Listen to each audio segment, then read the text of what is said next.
Hello नमस्कार आप सभी प्यारे भाई बहनों को। मैं विवेक पांडे, स्वागत और अभिनंदन है आप सभी का। आप देख रहे हैं मुझे प्रेप साथी पर।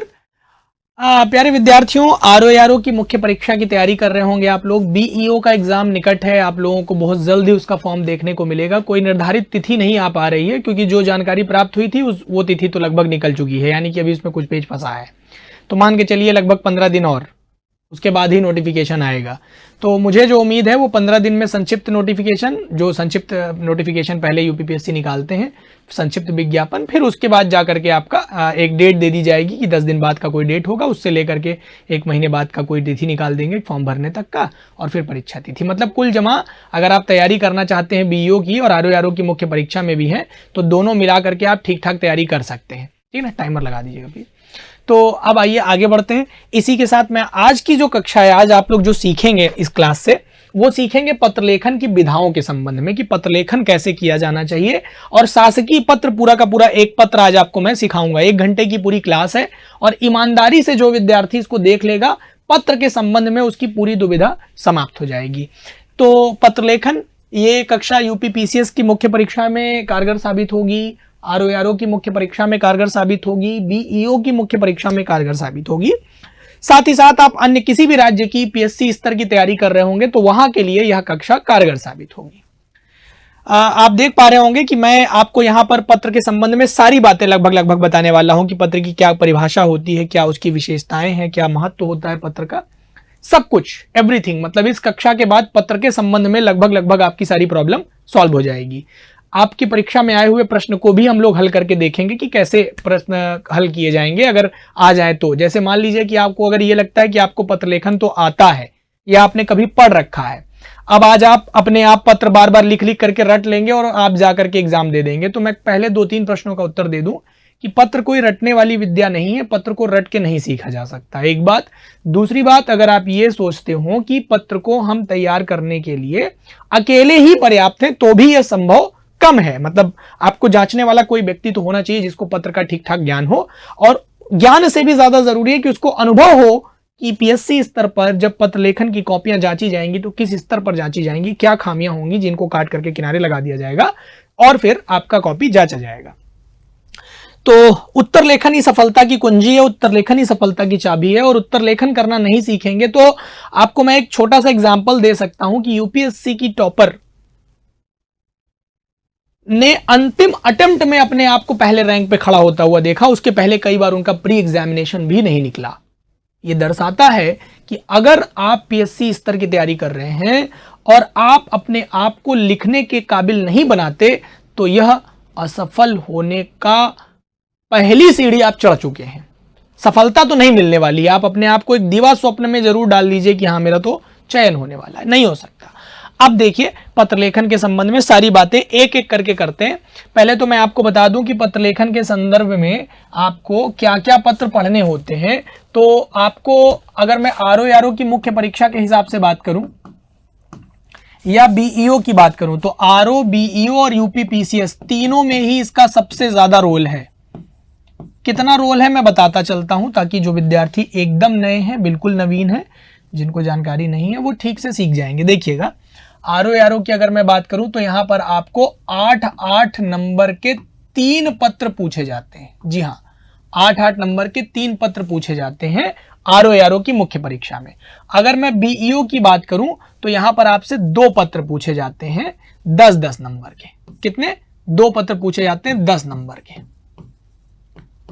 और ठीक ऐसे ही पीसीएस में भी होता है, 10 अंक के 2 पत्र आपसे पूछे जाते हैं। तो यहां पर भी आपको 2 पत्र तैयार करना होता है।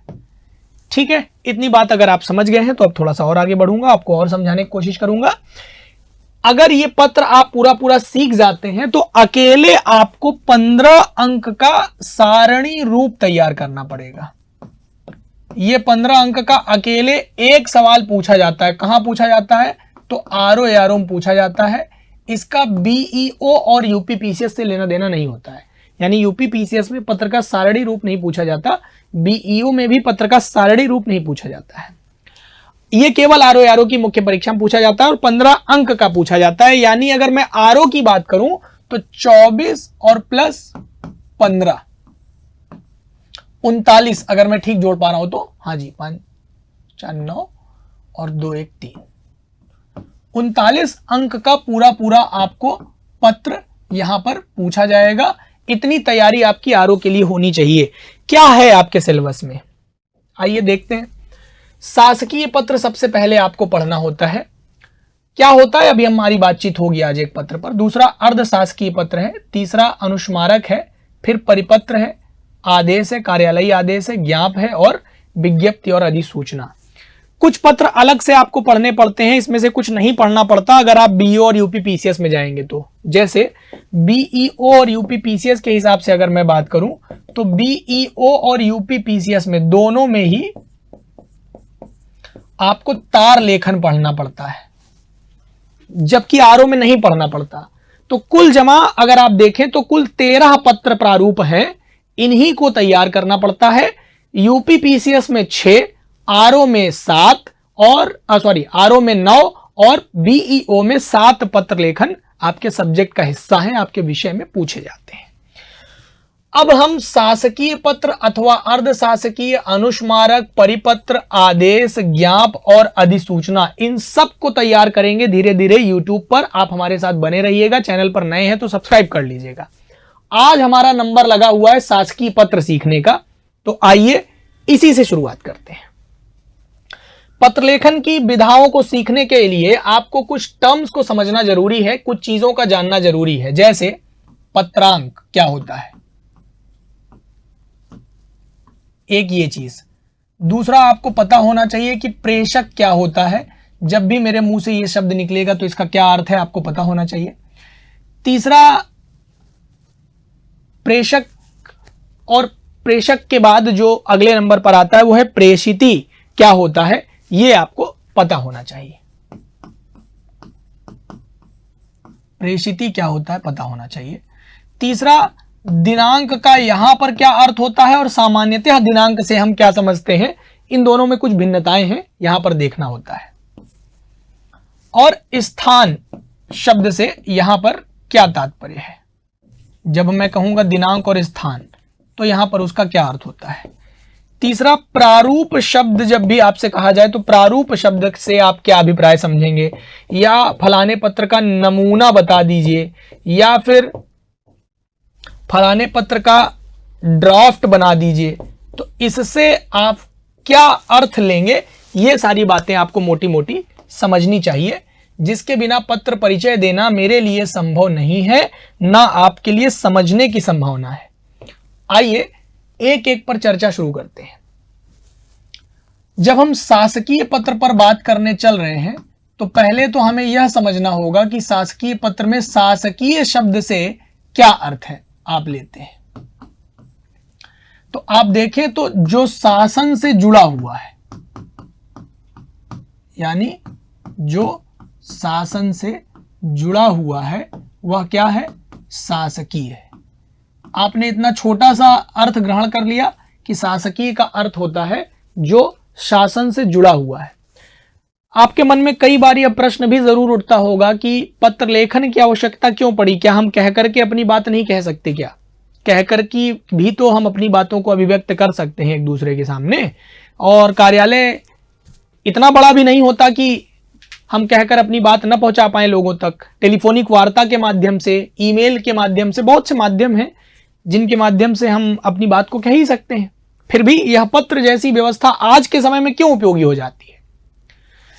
हम अपनी बात को यदि कह के कहेंगे तो यह अकाउंटेबिलिटी का परिचय नहीं दे पाती है, यह तय नहीं कर पाएंगे कि आपका जो आधिकारिक पद है उसका पदीय दायित्व का निर्वहन आपने किया कि नहीं किया, इसकी सूचना नहीं मिल पाएगी।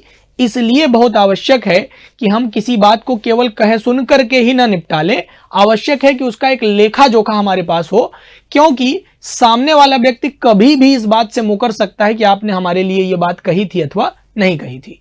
इसलिए यह प्राथमिक कुंजी है कि आपको यह पता होना चाहिए कि पत्र लेखन इसलिए भी बहुत उपयोगी हो जाता है।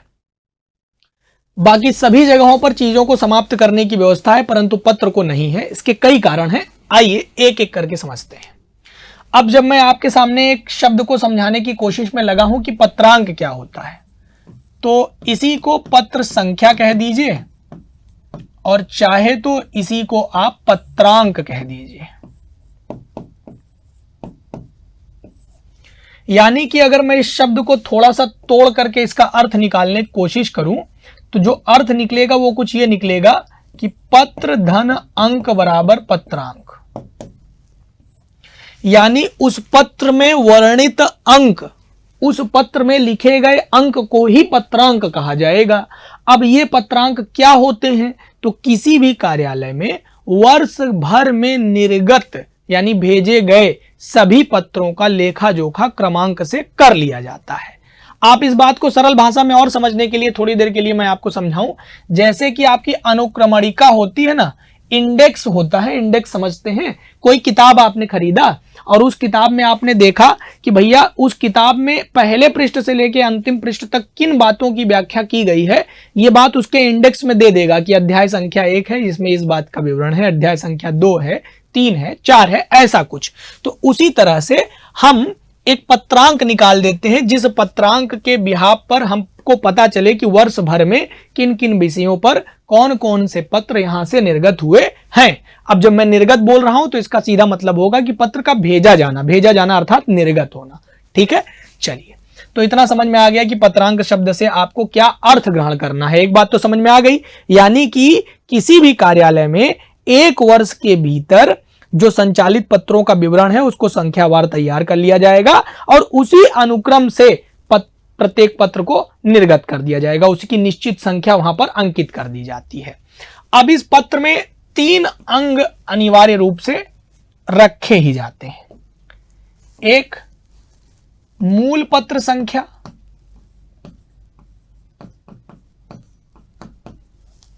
दूसरा इसमें उपपत्र संख्या होती है और तीसरा इसमें निर्गत वर्ष। ये तीन चीजें वहां पर होनी चाहिए। अब अगर ये 3 चीजें नहीं हैं तो दिक्कत वाली बात है, यानी कि पत्र में इन चीजों का होना अनिवार्य शर्त है। अगर उपपत्र ना भी हो तो चलेगा, लेकिन मूल पत्र का होना तो एकदम अनिवार्य शर्त ही है, इससे हम लोग बच के निकल नहीं सकते। आइए, अब जैसे आप पत्र संख्या लिखने गए तो पत्रांक संख्या लिखा कैसे जाएगा? जैसे मान लीजिए 52 का ऑब्लिक 20/2024-25 कहीं पर ऐसा लिखा हुआ है, तो इसका क्या अर्थ ग्रहण करना है? ये पत्रांक संख्या है। जैसे आप अपने नोटिफिकेशन को ही निकाल लीजिए, आरओ का नोटिफिकेशन निकाल लीजिए, वहीं से आप पकड़ना शुरू कर दीजिए, या कोई भी पत्र डाउनलोड कर लीजिए, डाउनलोड करके उसको देखना शुरू कर दीजिए, तो वहां से आपको ये अंदाजा लग जाएगा कि इसमें क्या क्या चीजें हैं। ये जो 52 लिखा हुआ है या क लिखा हुआ है, यही आपका मूल पत्र है। ये जो है ये मूल पत्र को दिखाता है और ये आपके उपपत्र को दिखाता है। किसको? उपपत्र को। और ये आपके निर्गत वर्ष को दर्शाने का प्रयास करता है। यही आपका फाइनेंशियल ईयर को डिनोट करता है। ये फाइनेंशियल ईयर कहाँ से कहाँ तक का आकलन करता है? तो ये आपके 1 अप्रैल से 1 अप्रैल एक्स ईयर से लेकर के 31 मार्च एक्स ईयर तक दिखाया जाएगा। जैसे 1 अप्रैल 2024 से 31 मार्च 2025 तक ऐसा कुछ दिखाता है। तो ये 3 चीजें हैं। अगर मान लीजिए किसी पत्र में ये ना लिखा हो तो घबराने वाली बात नहीं है। इसका मतलब कि अभी उस पर कोई उपपत्र नहीं चला है, केवल मूल पत्र और निर्गत वर्ष ही काफी है, वहां पर उपपत्र की हमको जरूरत नहीं है। ठीक है। या जैसे मान लीजिए कहीं पर लिखा गया है 20 ऑब्लिक, मैं यहां पर भी एक और आपको दिखा देता हूं, एक और लिख करके दिखा देता हूं। कहीं पर लिखा गया है 20 ऑब्लिक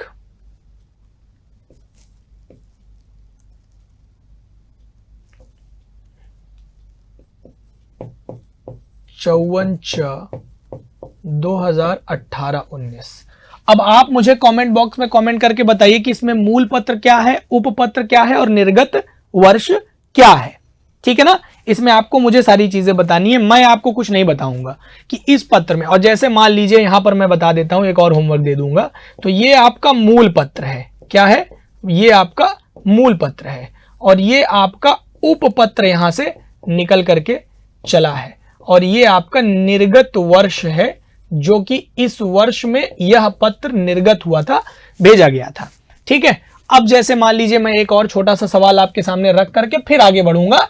मेरा सवाल ये है, जैसे मान लीजिए 10/2/2025-26, तो जरा मुझे ये बताइएगा कि इस पत्र में ये तीनों कहाँ हैं, यानी कि इस पत्र में मूल पत्र क्या है, इस पत्र में उपपत्र क्या है और निर्गत वर्ष क्या है, ये आप खुद ही खोज करके बताइएगा। मुझे उम्मीद है कि मैं आपको समझा पाया होऊंगा कि किसी भी पत्र का पत्रांक संख्या कैसे लिखा जाता है और पत्रांक संख्या से क्या अर्थ ग्रहण करना है। मुझे उम्मीद है कि मैं आपको समझा पाया होऊंगा।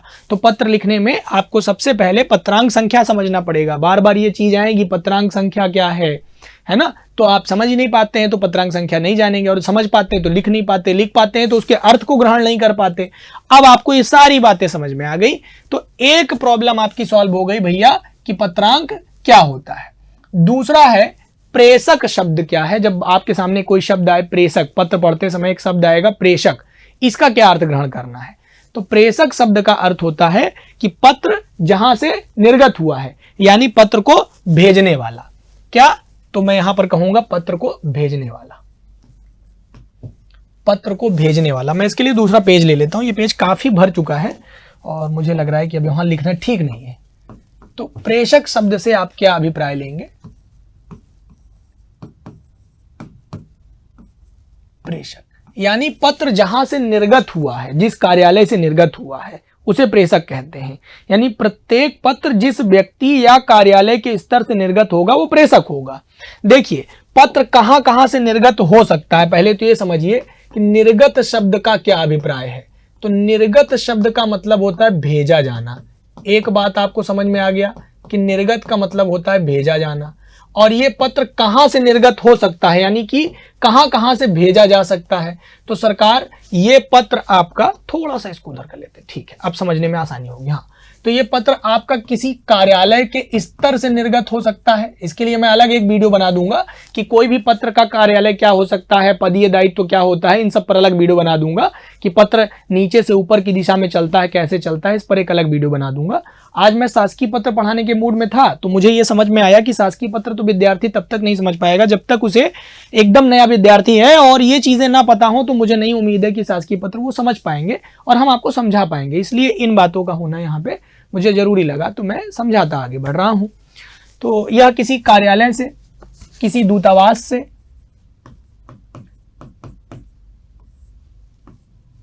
किसी कर्मचारी के स्तर से, किसी अधिकारी के स्तर से,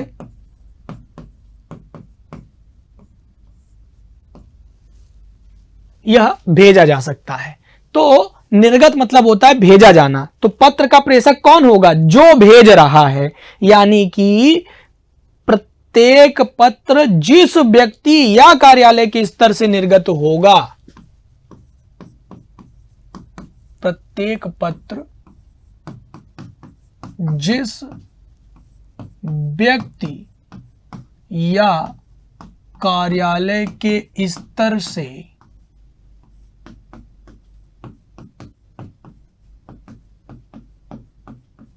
निर्गत होगा,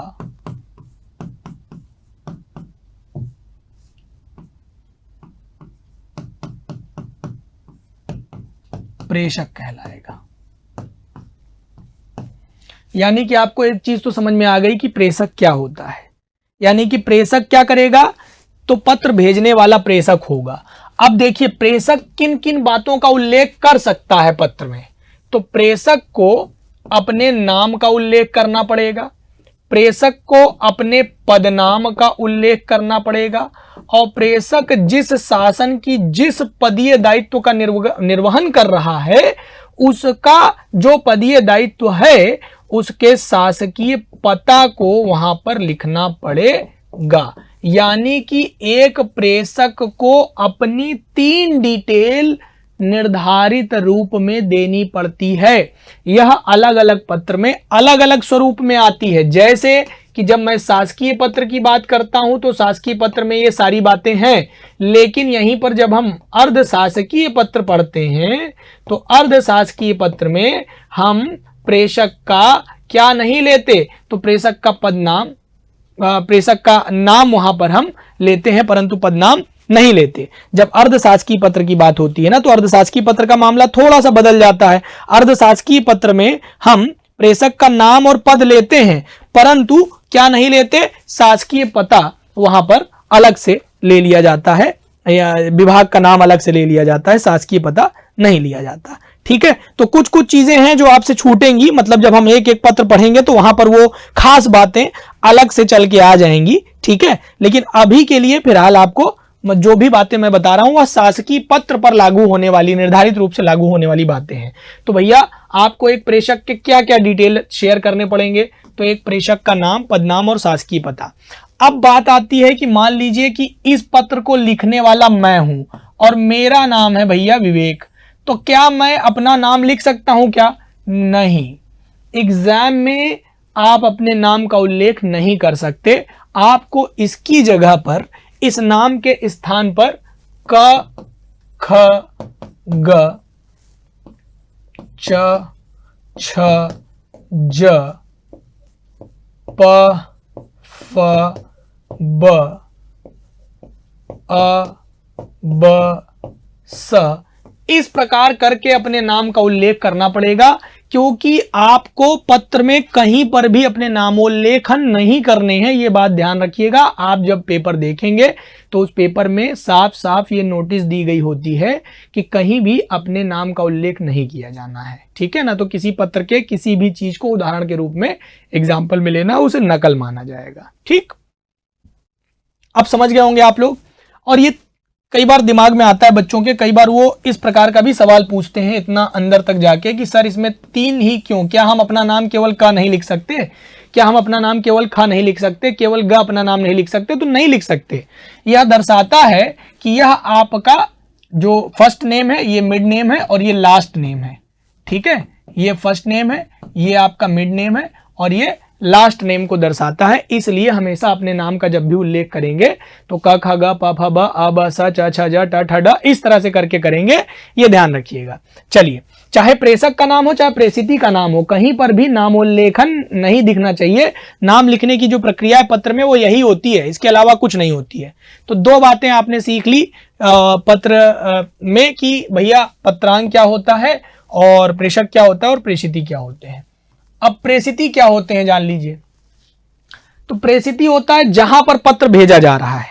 सरल भाषा में समझिए कि पत्र का गंतव्य बिंदु जो है वही प्रेषिती है। ठीक है, पत्र का गंतव्य बिंदु प्रेषिती होता है।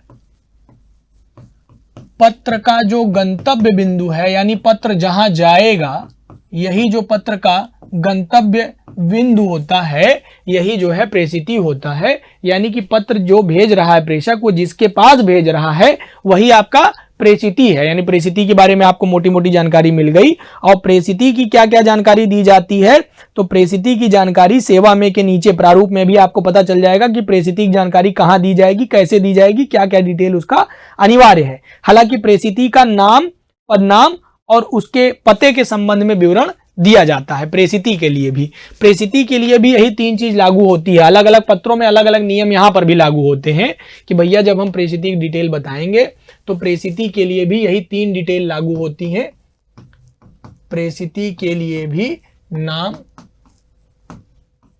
पदनाम और शासकीय पता।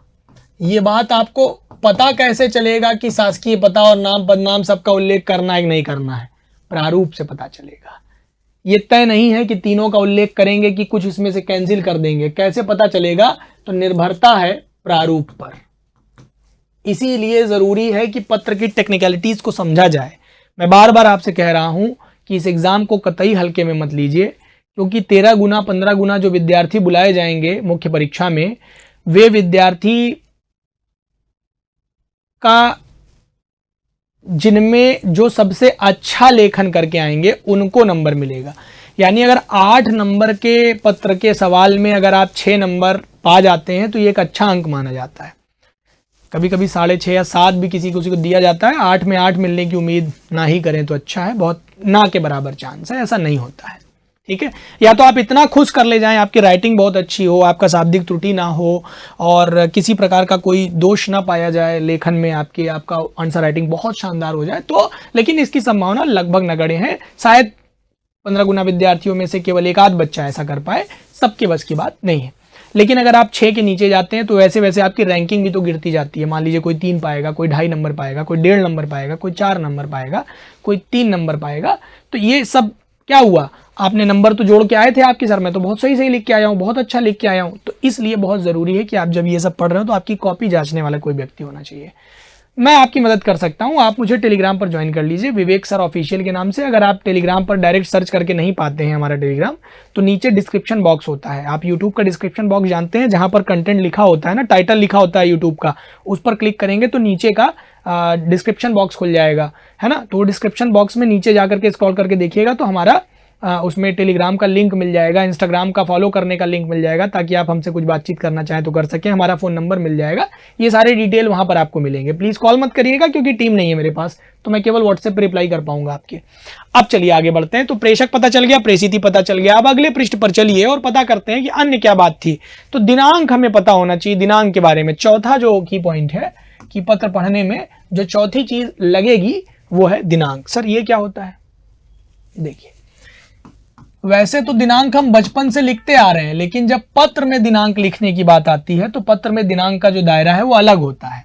आमूमन हम लोग जब पत्र लिखते हैं तो जैसे मान लीजिए कि हम पत्र लिख रहे हैं, कोई एक डेट ले लीजिए, कोई भी एक डेट उठा करके ले लीजिए। जैसे मान लीजिए हमने डेट ले लिया 25 जुलाई 2015 की डेट ले लिया, मान लीजिए हमने,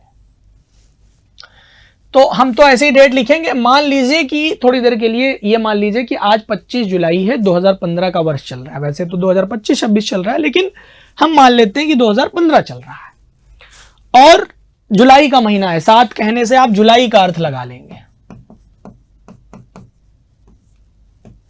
और 2015 ये वर्ष है और ये आपकी तिथि है, दिनांक है, डेट है। क्या ऐसे ही हम परीक्षा में दिनांक वाले कॉलम में भी डेट लिख सकते हैं क्या? तो नहीं लिख सकते, हमें वहां पर देवनागरी लिपि का प्रयोग करना पड़ेगा। अगर ये तरीका करके आप लिख के आएंगे तो वो गलत माना जाएगा। यानी कि एग्जाम में हमें क्या तरीका इस्तेमाल करना है, एग्जाम में हमें कैसे लिखना है दिनांक, तो ध्यान रखिएगा, हम परीक्षा में इसी तारीख को ऐसे लिखेंगे 25 जुलाई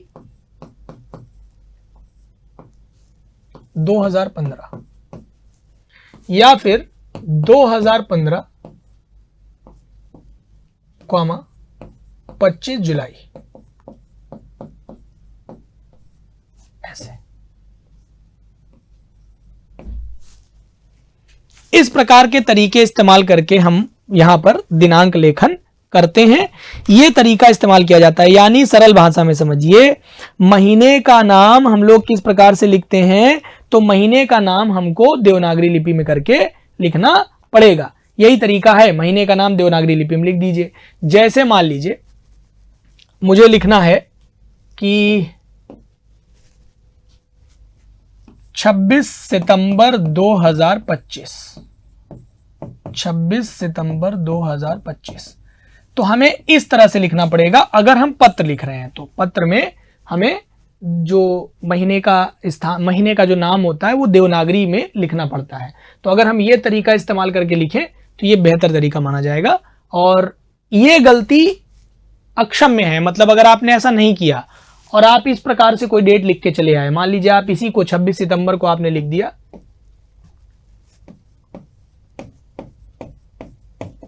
26/08/2025, सीधा सीधा इसके लिए आपके 1.5 से 2 अंक कट सकते हैं। यानी ये गलती हमें नहीं करनी है। 2 चीजें हमने, 3 चीजें, 4 चीजें सीख ली। क्या सीख लिया? पत्रांक सीखा हमने, पत्रांक के बाद हमने प्रेषक सीखा, प्रेषिती सीखा, दिनांक सीखा। अब स्थान भी सीख लीजिए प्रभु। स्थान में आपको कुछ नहीं, बस स्थान का नाम लिख देना होता है। जैसे प्रयागराज से पत्र लिखा जा रहा है तो प्रयागराज लिख दीजिए।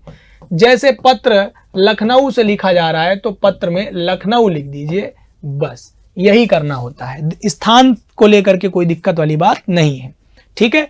लेकिन जब शासकीय पता लिखेंगे, समझिए स्थान और शासकीय पता में भी बहुत गंभीरता है।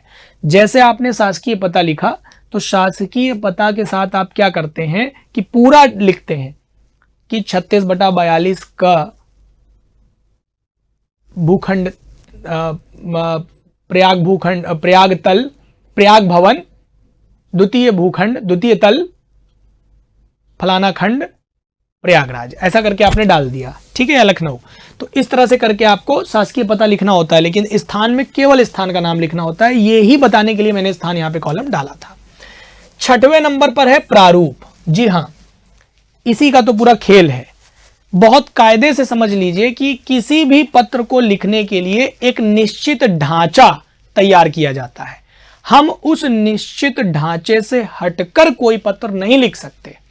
मनगढ़ंत मनमाना प्रारूप इस्तेमाल करके, जैसे बचपन में जब पत्र लेखन की शुरुआत किए होंगे हम लोग, तो कैसे किए होंगे कि सेवा में श्रीमान प्रधानाचार्य जी, मैं सविनय निवेदन है कि मैं ज्वर से पीड़ित होने के कारण 5 दिन का अवकाश ग्रहण करना चाहता हूं, या मुझे 5 दिन का अवकाश प्रदान करें, मैं आपका आभारी रहूंगा। ऐसा करके आपने नीचे आपका आज्ञाकारी शिष्य या नीचे सिग्नेचर करके आपने दे दिया, ठीक है। लेकिन अभी ये तरीका इस्तेमाल नहीं किया जाता है।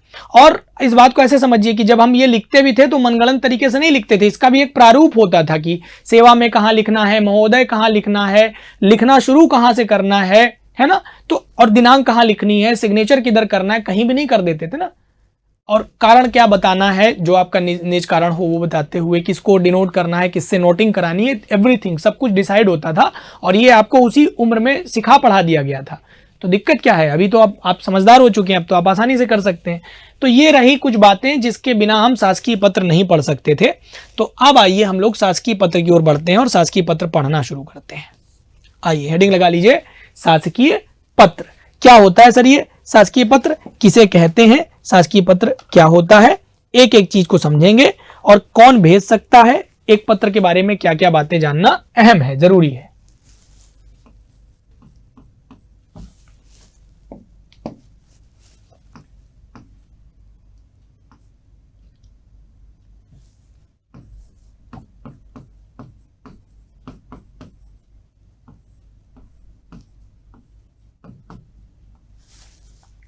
आइए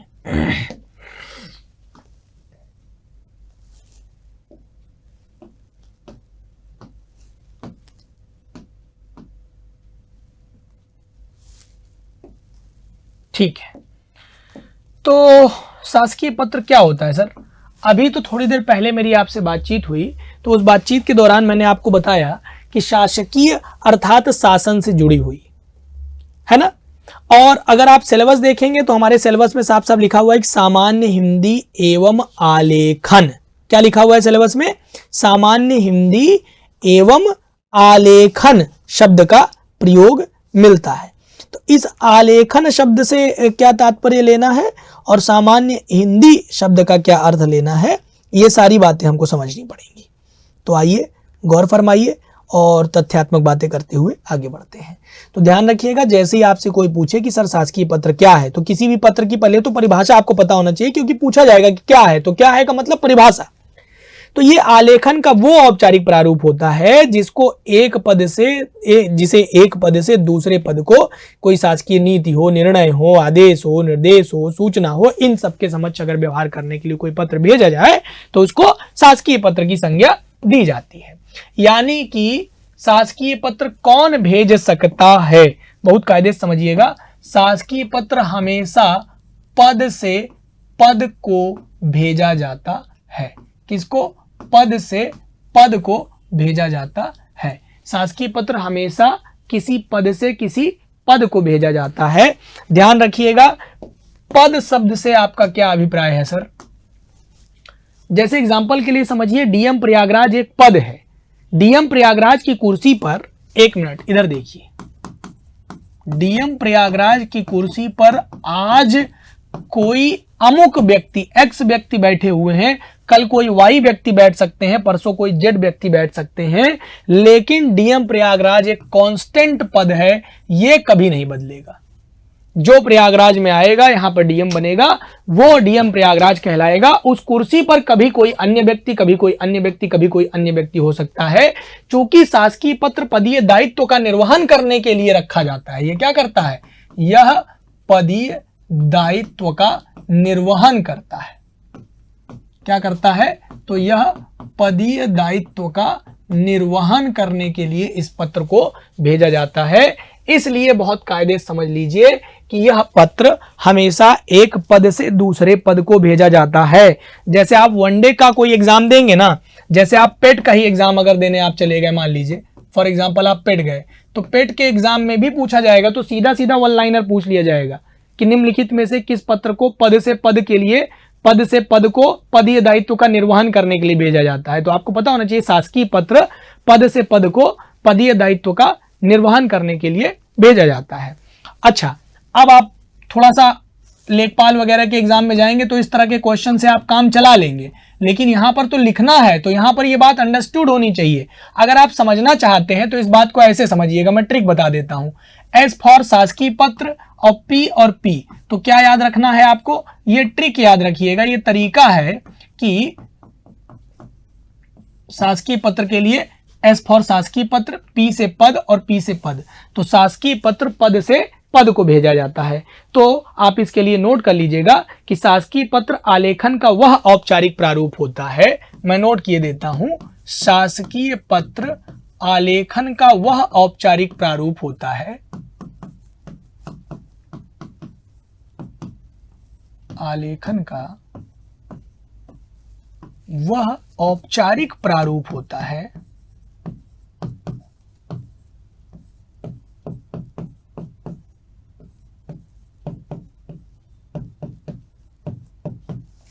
जिसे एक पद से दूसरे पद को, जिसे एक पद से दूसरे पद को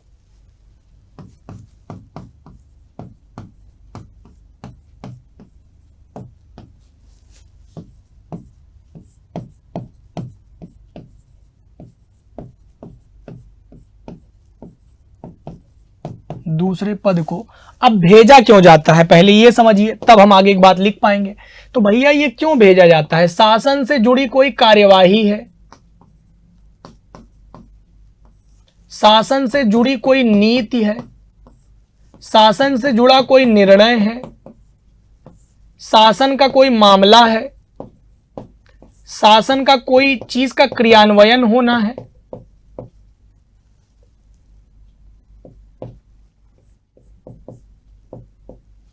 शासन के संबंध में कोई आदेश है, शासन के संदर्भ में कोई निर्देश है,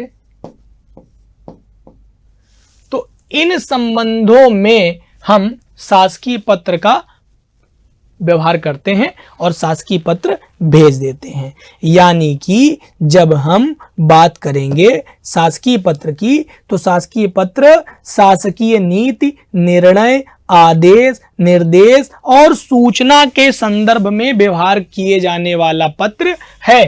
तो यह पत्र किस संदर्भ में भेजा जाता है, इस पत्र का संदर्भ क्या है, तो यह इन संदर्भों में भेजा जाता है। शासन की कोई, शासन से जुड़ी कोई सूचना हो गई है ना, तो इन संदर्भों में शासकीय पत्र का व्यवहार किया जाता है।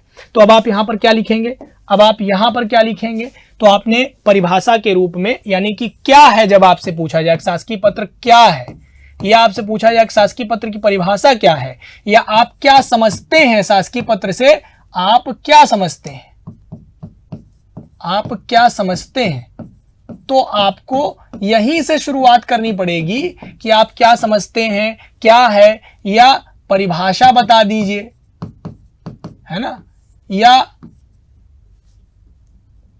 विषय में चर्चा करने के लिए कह दे, या बताने के लिए कह दे कोई भी एक बात, तो आपकी शुरुआत इसी रूप में होनी चाहिए कि शासकीय पत्र आलेखन का वह औपचारिक प्रारूप होता है जिसे एक पद से दूसरे पद को किसी शासकीय नीति, निर्णय,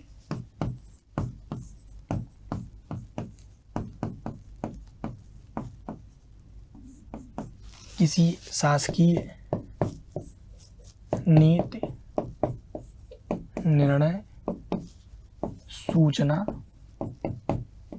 आदेश, निर्देश, तो शासकीय नीति, निर्णय, सूचना, आदेश, निर्देश इत्यादि के सापेक्षिक व्यवहार किया जाता है।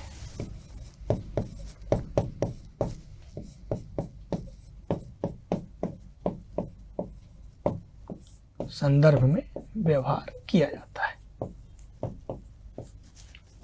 ये आपने लिख दिया।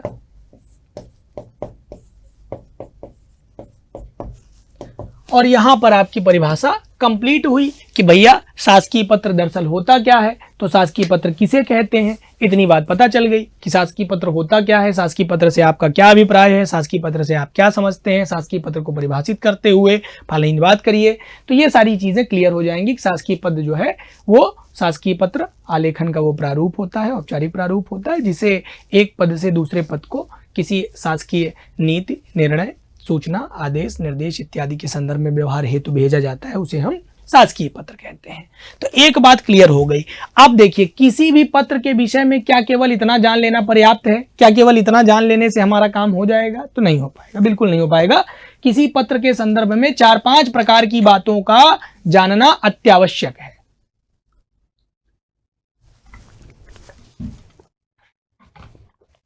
देखिए अब हमें इस पत्र की विशेषताओं का भान होना चाहिए, यानी अब हमको शासकीय पत्र की विशेषताएं पता होनी चाहिए।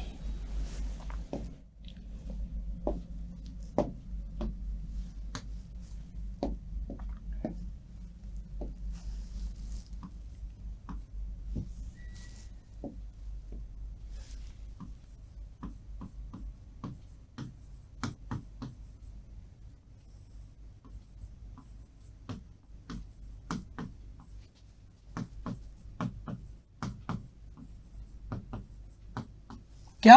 अब तो आपको शासकीय पत्र की विशेषता का पता होना चाहिए, शासकीय पत्र की क्या क्या विशेषताएं होती हैं। अब एक पत्र में किन किन चीजों को विशेषताओं के अंतर्गत देखा जाता है, तो किसी भी पत्र का उद्गम स्थल क्या है, इससे पता चल जाएगा कि आप उस पत्र के विषय में कैसे व्यवहार करेंगे। उसका प्रस्थान बिंदु क्या है, इससे आपको आइडिया लग जाएगा कि उसका प्रेषिति क्या है ना। उसका संचालन कैसे हो रहा है, वह किस प्रकार संचालित होता है, उस पत्र की भाषा शैली कैसी है, इससे आपको अंदाजा लग जाएगा कि वह पत्र किस प्रकार से लिखा जाना चाहिए, है ना। और उसके संदर्भ में कि उद्गम क्या है, प्रस्थान क्या है, गंतव्य बिंदु जिसको कहते हैं, संचालन क्या है, उस पत्र की भाषा शैली क्या है, उस पत्र का विषय वस्तु आपको पता होना चाहिए, जिस पर आपकी पकड़ बहुत मजबूत होनी चाहिए कि किन विषयों पर अमुक प्रकार का पत्र लिखा जा सकता है। इतना जानने के बाद आपको उस पत्र का प्रारूप पता होना चाहिए। ये सब आप जानते हैं, लेकिन आपको प्रारूप ही नहीं पता, तो आप जो लिखेंगे वो सब बर्बाद करके चले आएंगे, नंबर तो नहीं मिलने वाला है उस पर। उसका क्या संबोधन होगा, क्या समापन होगा, यानी कि इस पत्र का संबोधन कैसे किया जाना चाहिए, इस पत्र का जब संबोधन जानते हैं तो इस पत्र का समापन कैसे किया जाना चाहिए, ये बातें। और रही सही कसर बच गई हो तो इसके बारे में कुछ अन्य बातें भी आप अगर जानते हो तो इसकी विशेषता के संदर्भ में कर लीजिए। अगर इतनी बात किसी भी पत्र के बारे में आपको पता है तो फिर कोई दिक्कत वाली बात नहीं है, आप शासकीय पत्र पर अपनी पूरी पकड़ बना लेंगे, कोई इब्बट नहीं है, बहुत शानदार लेखन करके आएंगे। अब देखिए इन सब के बारे में पहले जानिए कि क्या पता चलता है इनसे।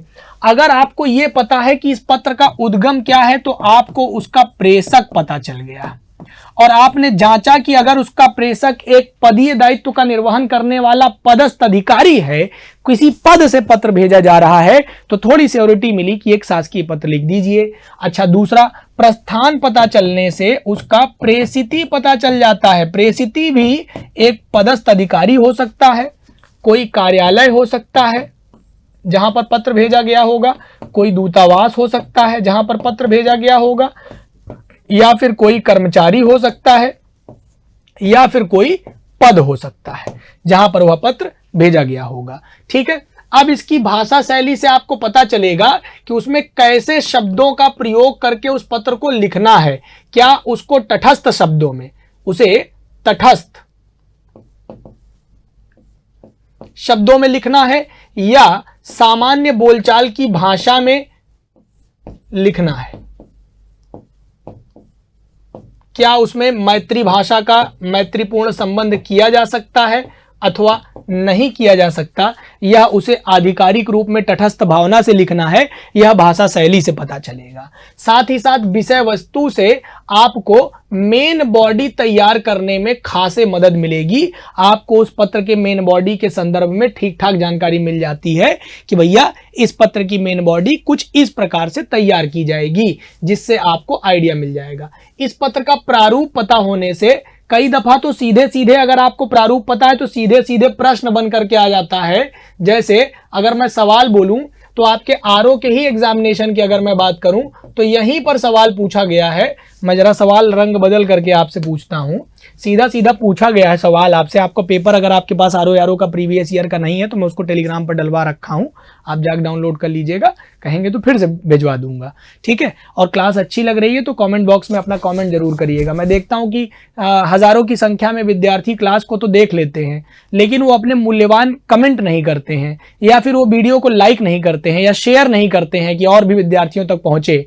अगर आपको लग रहा है कि मैं वास्तव में अच्छा बता रहा हूं, चीजें जानकारी आपको सही प्रेषित की जा रही है, ठीक रूप से प्रेषित की जा रही है, तो आपको कम से कम सहायता करनी चाहिए। आपको सब्सक्राइब कर लेना चाहिए, चैनल को लाइक कर देना चाहिए, शेयर कर देना चाहिए। ये आपकी अपनी नैतिक जिम्मेदारी है कि कैसे इस परिवार को और बड़ा किया जाए, अन्य विद्यार्थियों तक शिक्षा को पहुंचने में मदद की जाए, ये आपकी जिम्मेदारी है।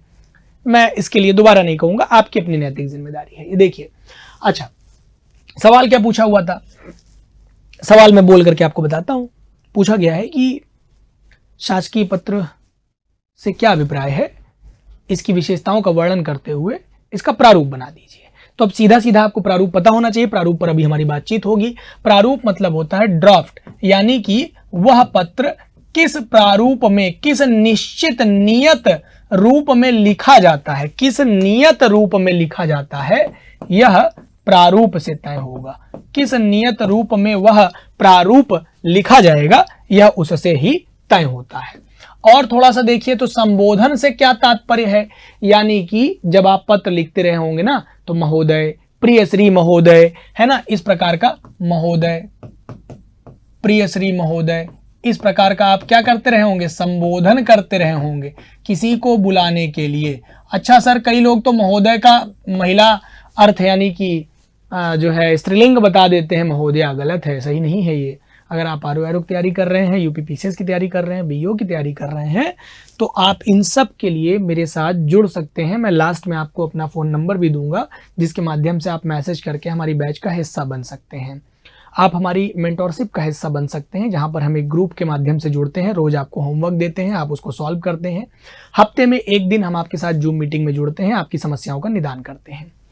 साथ ही अगर आप इसको पूरा पढ़ना चाहते हैं तो ये जरूरी नहीं कि आप मुख्य परीक्षा लिख रहे हो तभी, क्योंकि इसको सीखने में भी 3 महीने 4 महीने का समय लगता है। तो अगर आप तैयारी कर रहे हैं या आगे परीक्षा देना चाहते हैं तो भी आप इस बैच को ज्वाइन कर सकते हैं, एक बार तैयारी कर सकते हैं। जुड़ने के लिए हमें जरूर एक बार व्हाट्सएप पे मैसेज करिए कि आरओ मुख्य परीक्षा के लिए जुड़ना चाहते हैं, ठीक है। हम आपको जरूर आपसे बात करेंगे। आइए, अच्छा, इसी प्रकार से समापन भी होता है। तो समापन में कई बार, जैसे शासकीय पत्र में तो समापन अलग से नहीं किया जाता है, लेकिन अर्ध शासकीय पत्र में हम लोग अंत में लिख देते हैं ना, सादर लिख देते हैं, ससम्मान लिख देते हैं, या सम्मान सहित लिख देते हैं। तो ये सब वो तरीके हैं जहां पर हम ये बताते हैं पत्र लिख करके कि भैया इस पत्र को लिखने पे हमें इस प्रकार से शुरू करना है और इस प्रकार से खत्म करना है। संबोधन यानी क्या बोल करके शुरू करना है, समापन मतलब क्या बोल करके खत्म करना है। और उस पत्र के बारे में अगर इतना जानकारी लेने के बाद अगर कोई XYZ कोई जानकारी रह गई हो तो वो जानकारी भी अलग से यहाँ पर प्रेषित कर दीजिए। जैसे कि इस पत्र के महत्व के विषय में आप कोई बात अलग से करना चाहें तो कर दीजिए, और भी अन्य कुछ बातें अगर रह जाती हैं तो आप इस पत्र के संदर्भ में कर सकते हैं। तो अब ये शासकीय पत्र के संदर्भ में इतनी सभी बातों को हम लोग जानेंगे धीरे धीरे करके कि भैया शासकीय पत्र का उद्गम क्या है, इसका प्रस्थान क्या है, इसकी भाषा शैली क्या है, विषय वस्तु क्या है, प्रारूप क्या है और इसका संबोधन क्या है। तो जैसे अब मैं आपको बताता चलता हूं, समझते चलिए। अगर मैं शासकीय पत्र के उद्गम की बात करूं तो इसका उद्गम हमेशा किसी शासकीय पद से होता है। एक बात, कि शासकीय पत्र का उद्गम कहां से होगा, तो किसी शासकीय पद से होगा। और कहां पर होगा, तो यह किसी शासकीय पद को ही होगा, क्योंकि यह P2P चलता है। यानी हम हेडिंग डालेंगे लिखते समय। अब वही चीज है ना कि जैसे अब आप जब तक जुड़ेंगे नहीं तब तक आप कैसे जानेंगे कि लिखें कैसे। हम आपको कितनी चीजें तो लिख लिख करके समझा रहे हैं, है ना। मतलब इसके लिए केवल 1-2 घंटे काफी नहीं है, इसके लिए आपको हमसे प्रॉपर जुड़ना पड़ेगा, प्रॉपर जुड़ के पढ़ना पड़ेगा। मतलब चाहिए 80-100 घंटे चाहिए, 1-2 घंटे का काम नहीं है। लेकिन फिर भी मैं पूरा प्रयास कर रहा हूं कि आपको सिखा पाऊं, समझा पाऊं। आइए, तो मैंने आपको बताया कि उद्गम क्या है, तो शासकीय पत्र का उद्गम सदैव किसी पद से होता है। और फिर प्रेसिटी पे आ जाइए, यानी कि प्रस्थान लिख दीजिए या गंतव्य लिख दीजिए। इसकी जगह पर आप गंतव्य शब्द का प्रयोग कर सकते हैं।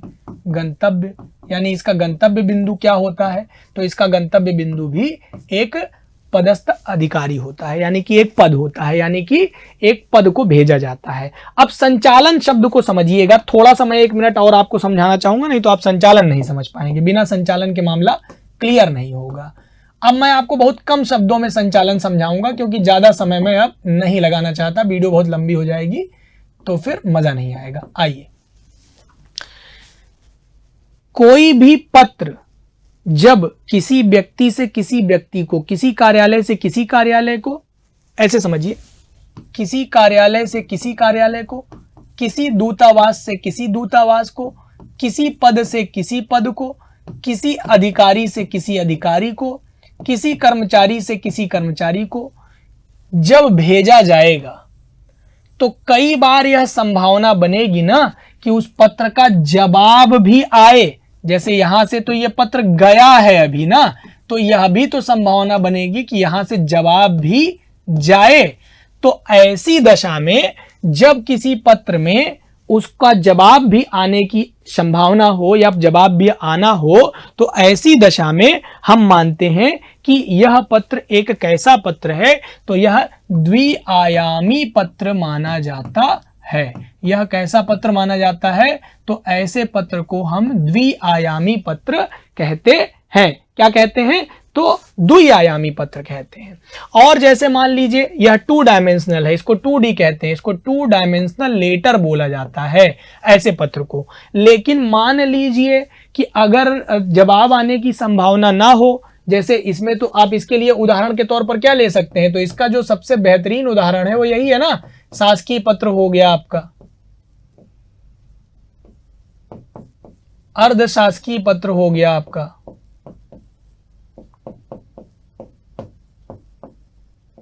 है ना। यहां जवाब आता है।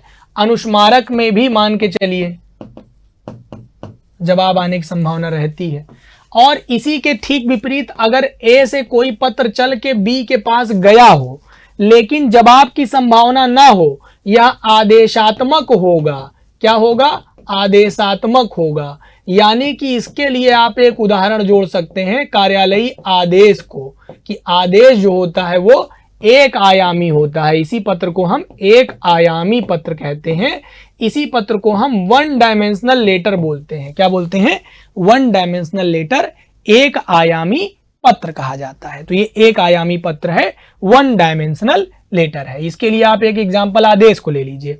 जैसे मान लीजिए, एक और मैं आपको लेके चलता हूं, एक और बात बताता हूं। देखिए, जैसे फॉर एग्जांपल कोई पत्र, यहां देखिए, कोई पत्र ए से चला, बी के पास गया, और वही पत्र सी के पास, वही पत्र डी के पास, और वही पत्र ई के पास भी गया है।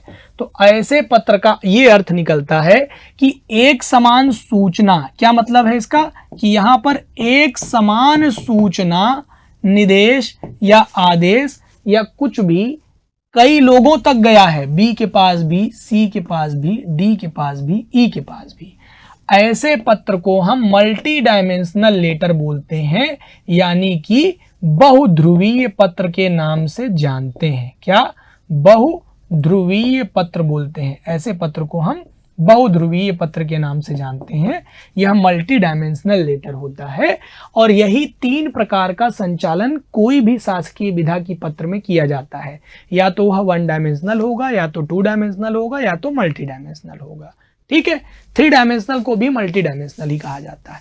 यहां पर थ्री डायमेंशनल का मतलब ऐसा बिल्कुल मत समझिएगा जैसे बचपन में हम लोग पढ़ते थे कि ये एक वेक्टर ए, एक वेक्टर सी, बी और एक सी, ऐसा बिल्कुल नहीं है। इस तरह गणित मत लगा लीजिएगा इसमें, ठीक है। यह बिल्कुल ऐसे समझिए कि एक व्यक्ति ए के द्वारा या एक कार्यालय ए के द्वारा मल्टी कार्यालयों में, मल्टी ऑफिसेज में कोई पत्र भेज दिया गया। लेकिन इस पत्र का एक एग्जाम्पल भी देख लीजिए, जैसे परिपत्र जो होता है इसको हम लोग मल्टी डायमेंशनल लेटर का एग्जाम्पल मानते हैं। वनडे एग्जाम का तो पूरा क्वेश्चन यहीं से सॉल्व हो जाएगा आपका, जितना डीपली एक एक चीज आपको हम समझा के दे दिए हैं ना, बड़ा कम मान के चलिए कि कोई सवाल पैदा होता है कि आप यहाँ से चीजें कर पाएंगे, है ना। तो मतलब जवाबदेही जो है वो बड़ी शानदार आपकी होगी, कोई इसमें इफ बट पैदा नहीं होता है, आप 100% काम कर ले जाएंगे, इसका कोई इफ बट नहीं है। चलिए अब आइए मेरे प्यारे, मेरे लाल, मेरे हरे, अब मैं आपको एक एक बात और कायदे से समझा देता हूं कि कैसे आप सिस्टम को और आगे बढ़ा सकते हैं और आगे इसको समझदारी से देख सकते हैं। तो आपने उद्गम समझ लिया, गंतव्य समझ लिया, तो यानी कि आपको यहां पर अब क्या समझना है, एक पद से एक पद को जाएगा और क्या होगा, संचालन कैसा होगा, द्विआयामी होगा। क्यों? क्योंकि हम क्या पढ़ रहे हैं, हम पढ़ रहे हैं शासकीय पत्र का विशेषता।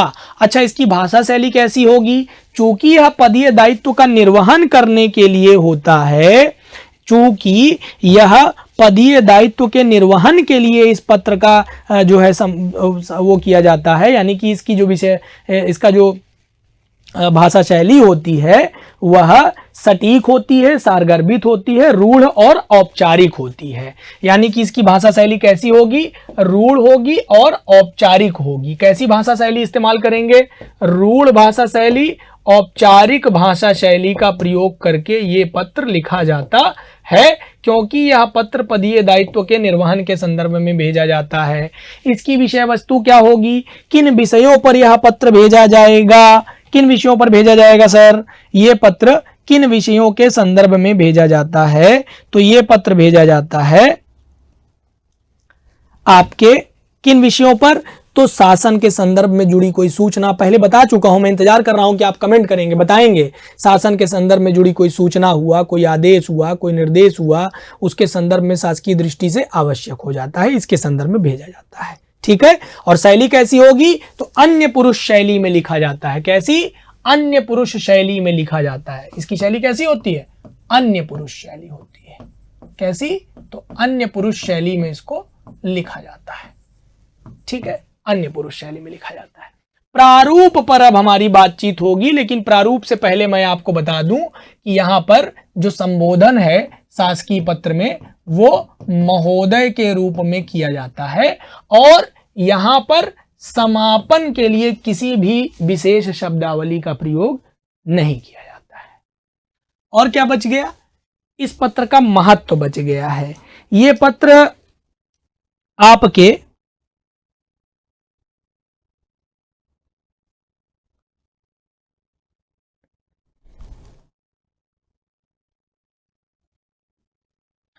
यह पत्र आपके महत्व के चर्चा में सरकारी विभागों में अपने कार्य को सुचारू रूप से जारी रखने के लिए, संप्रेषण के लिए और व्यवस्थाओं के तालमेल के संदर्भ में इस्तेमाल किया जाता है, ठीक है।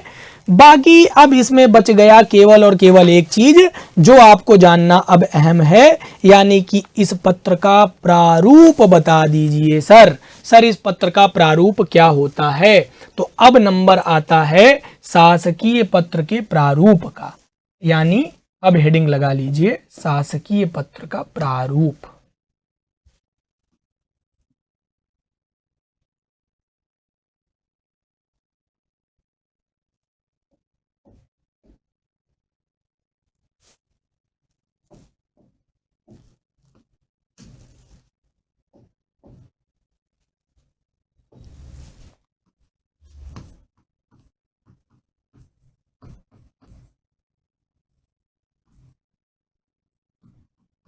शासकीय पत्र प्रारूप। आइए, तो अब शासकीय पत्र का प्रारूप आपको पढ़ना है।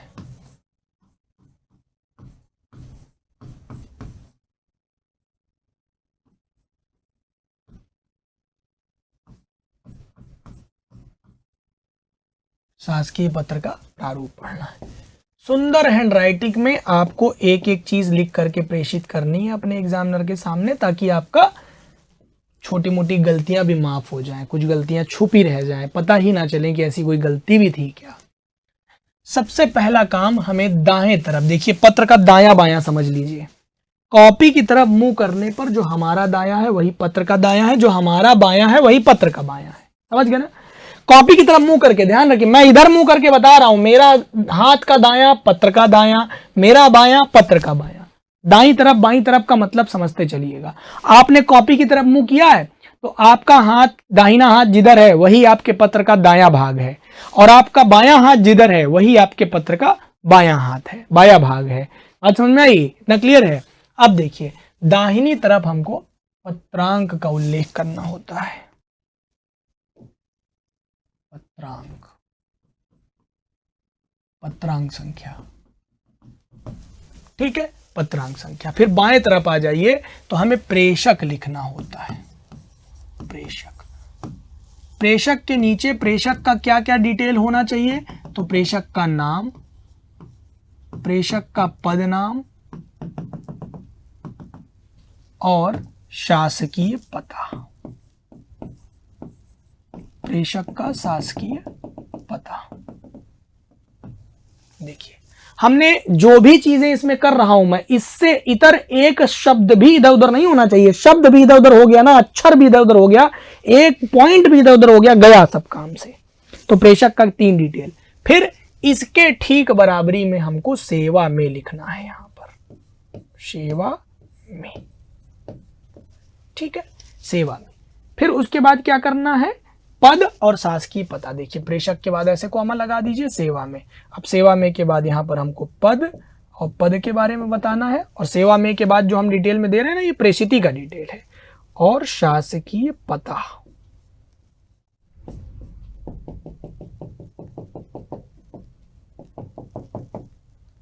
ये पॉइंट यहां तक आना चाहिए, जो पहला पॉइंट जहां तक जाएगा लास्ट तक पूरा पॉइंट वहां तक आने चाहिए। ये पॉइंट हम क्यों कर रहे हैं? कई बच्चे कॉपी चेक कराने के लिए भेजते हैं, तो इसकी जगह पर मैं देखता हूं नाम ये खींच के लाइन भेज दिया, पद नाम ये लाइन खींच दिया, ये लाइन। अरे भाई इतनी जल्दी में क्यों हो? लाइन थोड़ी खींचना है हमको। ये पॉइंट ये बताते हैं कि इतने शब्द लिखे गए भैया। समझ गए प्यारे? ऐसे नहीं होता आगे कुछ भी करके कहीं से भी करके भेज दिए बस हो गया सब सही है भाई, सबसे ऐसे नहीं होता है। एग्जाम में जब कॉपी चेक होती है ना तो बहुत कायदे से चेक होती है। उसके बाद अब हमको पृष्ठ बदलना पड़ेगा, नहीं तो फिर मैं आपको एक चीज बता दूं, पृष्ठ में बदल भी रहा हूं तब भी ये बात पहले पेज से लेकर के अंतिम पृष्ठ तक जाते जाते ये जो डेटा है ये एक समान, और ये पूरा डेटा ऐसे एक समान चलना चाहिए। और यहां पर हम जो लिखते आएंगे वो डेटा इसको पार नहीं करना चाहिए। अगर इसको पार कर गया तो पूरा कहानी खत्म हो जाएगी, ये जान लीजिए। इसलिए इसको लिखने में सावधानी का खेल बहुत ज्यादा है। अगर सावधानी हटी तो दुर्घटना घटी।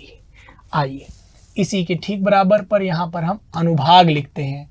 अगर आप नहीं समझते कि अनुभाग क्या होता है तो मैं इसके लिए अलग से वीडियो बना दूंगा, चाहे शॉर्ट्स वगैरह देख लिया करिए हमारा। हम इसके संदर्भ में बहुत सारे शॉर्ट्स बनाते रहते हैं, तो वहां पर हमने जैसे अलग अलग चीजें बताते रहते हैं। शासकीय पत्र और अर्धशासकीय पत्र में क्या अंतर है, शासकीय पत्र और अर्धशासकीय पत्र में क्या समानता है, कार्यालयीय आदेश और ज्ञाप में क्या अंतर और क्या समानता है, विज्ञप्ति में क्या अंतर क्या समानता है, ये सब बातें बताते रहते हैं। देखते रहिए तो काम हो जाएगा आपका। अनुभाग, अनुभाग के ठीक बराबरी पर यहां पर आपको दिनांक और स्थान लिखना है। दिनांक, स्थान।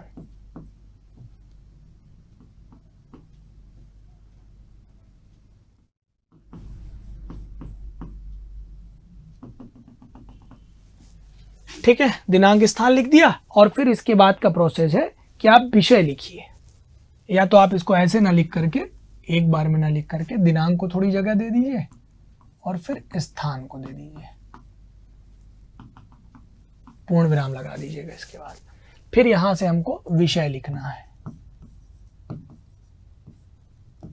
क्या विषय है हमारा? शासकीय पत्र जब हम लिख रहे होंगे तो हमारा विषय अमुक विषय है। हम किस विषय में लिख रहे हैं वो बात डालनी पड़ेगी, है ना।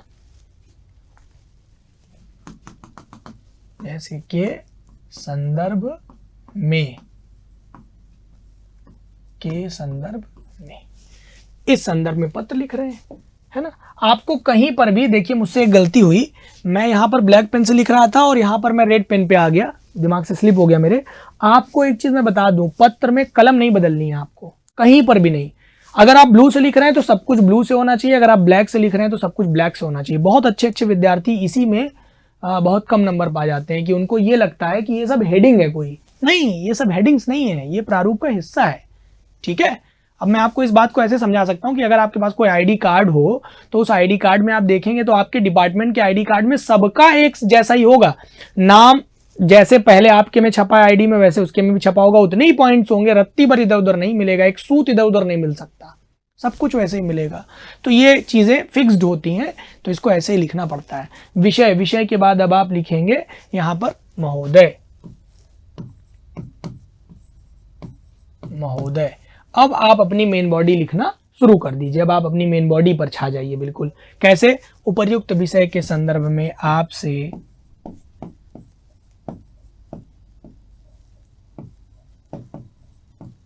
विषय के संदर्भ में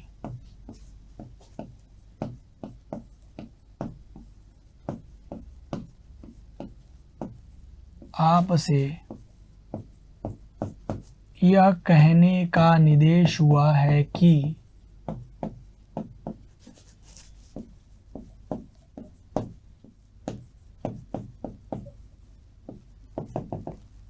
इसको लांघना नहीं चाहिए कि अब आपकी जो भी मेन बॉडी है, देखिए पहली पंक्ति तो हम वहां से शुरू किए, लेकिन दूसरी अब वहां से शुरू होगी और यहां तक आएगी। हर एक छोटी बड़ी बात का यहां पर बहुत बड़ा अर्थ है। इस बड़े अर्थ को ग्रहण करके जितना जल्दी समझ लिया जाए उतना अच्छा है, ठीक है। तो ये हुआ आपका पूरा का पूरा प्रारूप इस प्रकार से। हाँ, अंतिम प्रस्तर क्या होगा, जैसे यहाँ पे अब आ जाएंगे तो यहाँ हमारा प्रस्तर 2 शुरू हो जाता है। इसको थोड़ा सा ऊपर कर लेंगे, यहाँ ऐसे, ठीक है। ये है हमारा, यहाँ से 2 नंबर डलेगा, 2 नंबर प्रस्तर 2। तत्काल प्रभाव से उक्त का अनुपालन सुनिश्चित करें।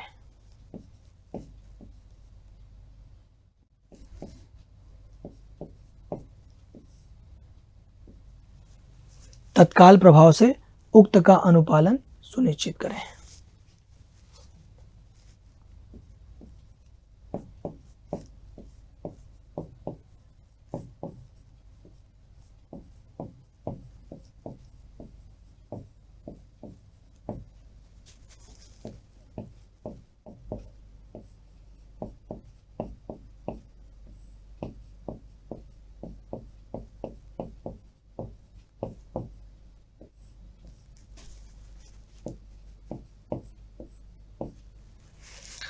ये बात आपने लिख दी। अब इसके बाद समापन के लिए कोई अलग से शब्द नहीं लिखना होता है, हमें तीसरा पेज लेना पड़ेगा और इसका दायां बायां आपको मैंने समझा दिया है। दाहिनी तरफ अब आप भवद्दीय, हस्ताक्षर, नाम और पदनाम।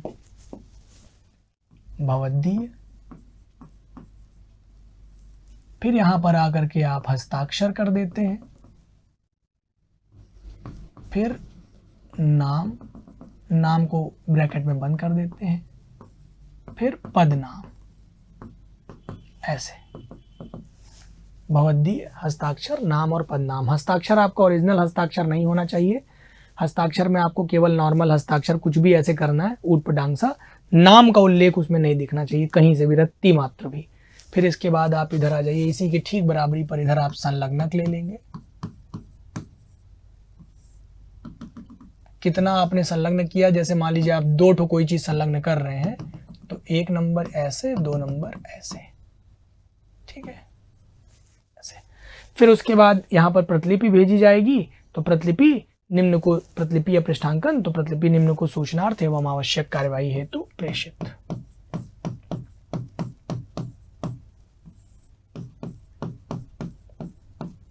प्रतिलिपि निम्न को सूचनार्थ एवं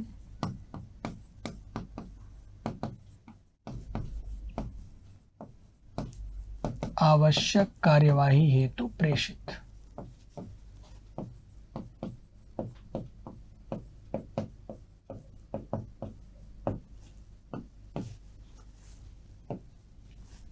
ठीक है। अभी आवश्यक कार्यवाही है तो प्रेषित कर दिया हमने। किसको किसको प्रेषित किया है ये यहाँ पे डेटा डाल देंगे कि ये डेटा हमने कहाँ कहाँ पे प्रेषित किया है, बस। फिर इसके बाद एक बार आज्ञा से हस्ताक्षर, नाम और पदनाम, ऐसे ऐसे ऐसे ऐसे। फिर यहाँ पर आ जाएगा आपका इसी के नीचे इसी के बराबर आज्ञा से,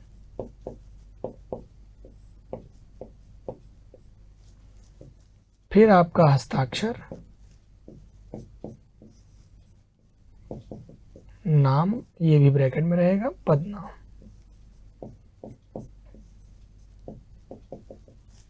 तो इस प्रकार से करके आपका पूरा का पूरा ये शासकीय पत्र का प्रारूप समाप्त होता है। उम्मीद है कि आपको ये सेशन, ये क्लास बहुत ही शानदार लगी होगी।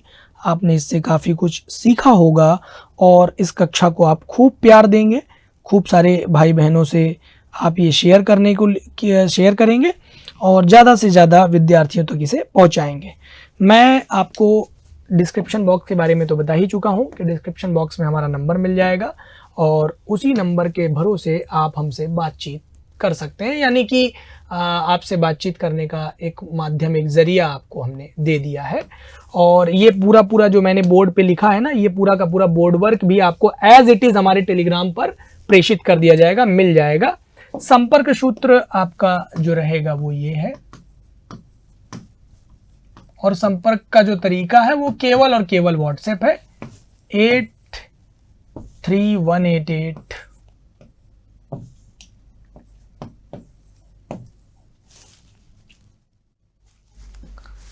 99608। बैच से जुड़ने के लिए आप इस नंबर पर हमें संपर्क कर सकते हैं 83188999608। इस नंबर पर संपर्क करके, व्हाट्सएप करके आप हमारे बैच का हिस्सा बन सकते हैं। बहुत जल्द ही हम बैच प्रारंभ करने वाले हैं। क्लास कैसी लगी कमेंट करके ज़रूर बताइएगा। तब तक के लिए राम राम, दुआ सलाम, खुश रहिए, मस्त रहिए, आनंद में रहिए, पढ़ते रहिए, मुख्य परीक्षा में अपनी ताकत झोंकते रहिए और चैनल को सब्सक्राइब करिएगा। धन्यवाद।